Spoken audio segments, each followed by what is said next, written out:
Hi, Ron. Hi. So good to see you and have you here. Oh, no, I miss you. Well, I miss you too. Oh, do you miss all the The people? whole kite world misses to see you. I miss everyone here. I haven't been here in 3 or 4 years. About every 3 or 4 years I do one of these. Ah, how many of the Fort Worden events have you been to? Ooh, 3 or 4 only, really. Not that many. Okay. All of them combined, if we're talking about retreats and, kite workshops around the world and in the U.S. I can't remember them all. That's how many we've done, so. Quite a few. Yep, just go ahead and... I want to ask my teacher's help with something, though. You said to put pigtails on these, and I used to know what a pigtail was, and I know this isn't I'll the do it right- for you. I'll do it for I know you. it's not the right line, but But I'll do it for you. Thank you. I'll do it for you. Yep, no although, worries. you know what? I'm going to go in my car if we got a minute. Oh, yeah. See if I have blood. Yeah, no, there's a lot of people. That's still closed. We can't even get in there just Oh, yet, okay. so. We're doing something a little different here, no problem. Go ahead, do your video. Thanks. All right, so, I mean, you've been building kites for quite some time. A few decades now. yeah? Approaching 35 years, 36 years now. Yeah. All right, so, I mean, kind of in the grand scheme of things, that makes you a master kite builder, and I guess you don't have to come to these conferences to learn how to build kites. So what do you get out of coming to a conference like this? Well, basically passing it on. Some of the conversations that you have and I have had in the past, that,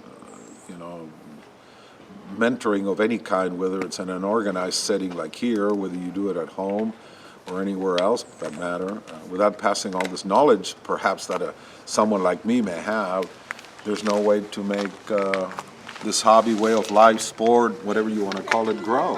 So that's, well, the gratification, the personal gratification for me that I get is watching the progress, being able to see friends that I've known for a long time progress in their kite making, those who are coming into it in a new setting progress.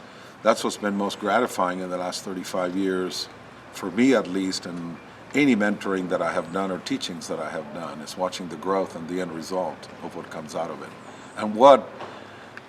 And sometimes, quite often, it's not the craft that comes from it as much as the real personal attachments to what those people are doing as a result of kite making. That's most gratifying to me. You're loving the stories you get from it and the connections. Yes, the story, the heart, the wisdom, that comes from it. Awesome. All right.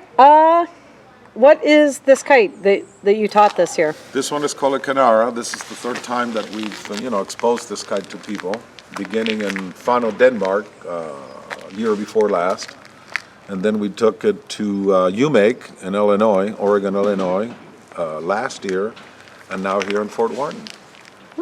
And it's called Canara. People ask what the word Canara is. It's a Sanskrit word for celestial musician, which is what I do in my other life. I'm by no means celestial, but I am a musician. Someday, maybe. Quite a few jokes we can make with that one. We've been friends for 10 years? Yes. About 10 years, and we met on the kite field, and I don't know if we've ever actually flown together. Never have.